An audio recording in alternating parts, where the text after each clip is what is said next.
Hello everyone! Maganda nga ang weather ngayon, kaya naisipan naming lumabas. Ngayong araw nga, ay naisipan naming pumunta sa Military Aviation Museum malapit sa amin. Ever since nga na napunta ako dito, paggising ko sa umaga, weather forecast na talaga ang chinecheck ko.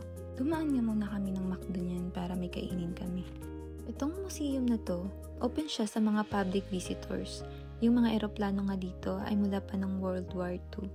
Napakasimple nga lang dito. Tatambay nga lang kami dito saglit. Papahangin lang, saka para naman makalabas-labas. Kasi nga naman, tagal din namin nang nasa loob lang ng bahay at winter nga.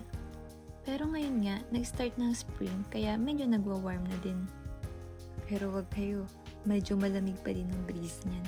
May airport nga din dito. Kaya kung makikita nyo, may mga eroplanong lumilipad-lipad. Kaya nangako niyan umuwi dahil lumalamig na din ang hangin. Na-scam nga kami ng weather. Akala nga namin warm weather. Warm kasi mainit yung araw, pero yung hangin naman, napakalamig. So ayun nga, pauwi na kami nito. Diyan papasok apartment namin. Pero naisipan namin magkape. 7:30 PM na ngayon. Pero ang liwanag pa din. Ganto dito pag pa-summer na. 9 PM nga maliwanag pa. O sige na, dyan na kayo. Bye!